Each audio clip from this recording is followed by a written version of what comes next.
Hi friends, I'm Sonia and I'm back with a new lesson for you today. Well, this lesson is all about continuous tenses. It's all about how to form continuous tenses. Now, quite often I've seen that people have a tough time understanding how to form a sentence when talking about an action that was either going on or happening in the present or will happen in the future. All right? So today we are going to discuss about how easy and how simple it is to form continuous tenses.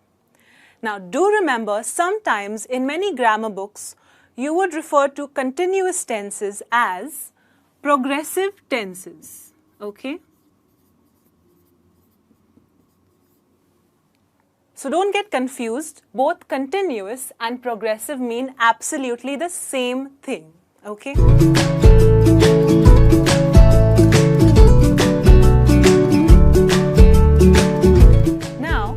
Remember one thing, when you're talking about a continuous action, it can happen in the past, it can happen in the present, it can also happen in the future, correct? So what we're going to start off with is to learn about past continuous sentences. Now when I say past, what do I mean? I mean that the time has finished and the action is also complete, okay? However, when I say past continuous, I mean that the time has passed, but the action, okay, was going on at that point in time. Now, in order to make past continuous simple for you, I have a trick, and that is a good structure or a formula that you could use. Now, my formula says that you put the subject. Now, what could be the subject? Something like I, you, we, they, he, she, or someone's name. Okay, remember that. The subject always is the start of a sentence. And then, because we are talking about the past, we would use was or were. After that, you would put in the verb and then the ing. So what are verbs? Verbs are simple action words like go, come, play, eat, watch, sing, etc.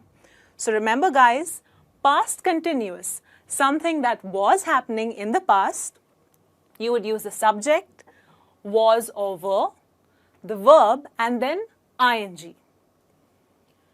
Now my first example says, I was eating breakfast. Over here, I is the subject. Now because I've used I, I'm using was. Over here, eat is your verb, and then you added ing to it, which means that I was doing something. What was I doing? I was eating breakfast. The action was going on in the past. The next example is, they were playing football. Okay? Now because I've used they as the subject, I'm using were. Remember, you could use was or were. So with they, I'm using were. Play is your verb, and because I was playing or the action was going on, I added ing. As simple as that. So they were playing football. The final one says, Peter was preparing a presentation. Because I'm using Peter as the subject in this sentence, I'm using was. What I've done here is I've contracted prepare plus ing, and I say preparing because the action was going on at that point in time. If you notice here, because I've contracted these two words, the E goes off and it becomes preparing. So he was preparing a presentation. In all these three sentences, something was going on in the past. All right? Now, you can also make these sentences negative. What if something wasn't going on or wasn't happening? Then how would you change it? Well, that's even simpler. All you do is you add the word not. Okay, so for example, I was not eating breakfast. They were not playing football. Or Peter was not preparing a presentation. What I can also do, guys, is I can contract was and not and make it wasn't. So let me write that for you. Was plus not becomes wasn't. Or I can also contract were and not and make it weren't. Just like this. So remember, if you're talking about something that was happening, an action that was going on in the past, you can use was and were, verb and ing. If you want to make it negative, you can add a not and make it wasn't. You can add a not to were and make it weren't. The other thing that you could also keep in mind is, when do you use was and when do you use were, okay? So if you look at this sentence, I was and Peter was.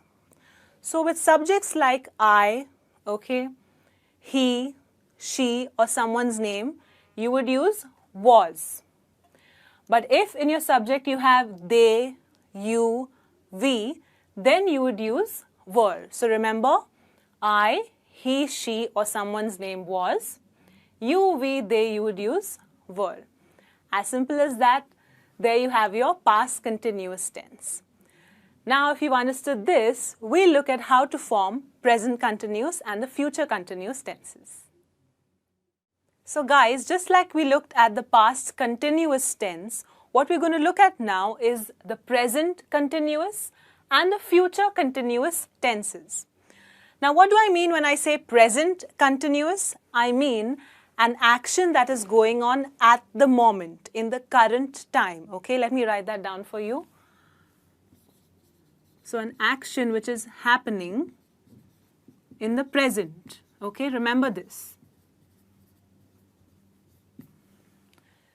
The present continuous also has a similar formula. You'll use your subject if you remember I, you, we, they, he, she, it or someone's name. You'll use is, am or are plus the verb and the ing form as usual. That has to be there because it is continuous. You would use is when you're using your subject as he, she or someone's name. You would use am when your subject is I. You would use are when your subject has you, we or they. Keep this in mind, it's extremely important. So if you look at my example for you, I am watching a movie. Because I use I've used am. Watch plus ing makes this a continuous action going on in the present. How do I know it's present? That's because of am. Next one, Joe is cooking dinner. So I've used the verb cook plus ing. How do I know it's a present tense? Because of is. Okay? Now remember, even here, if you want to make these sentences negative, simply use the word not. So I am not watching a movie, or Joe is not cooking dinner. Similarly, if you want to make it shorter, you would say is plus not becomes isn't. Alright? Are plus not becomes aren't. And whenever you use am, there's no way of contracting it. So it will always be I am not. There's no way of shortening that. You can only contract is and not and make it isn't, are and not and make it aren't. But remember, the constant thing is the verb plus the ing to show continuous. The next tense we have is the future continuous. Okay? Now when will you use the future continuous? When you're talking about something that is going to happen, some kind of a future plan. So let's jot that down. This is a future plan. Something that is going to happen in the coming time.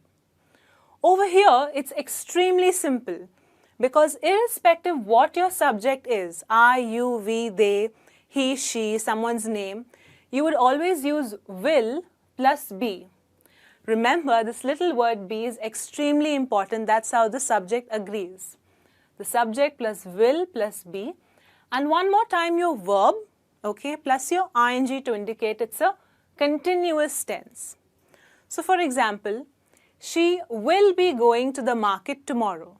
So if you notice will plus the all-important be. And I use the verb go plus ing to indicate going, continuous. So she will be doing something, she will be going to the market tomorrow in the future. The next example, they will be waiting for you at the mall. So even though I've used they, over here I've used she, I've used they here. However, remember I told you will use will everywhere and will be.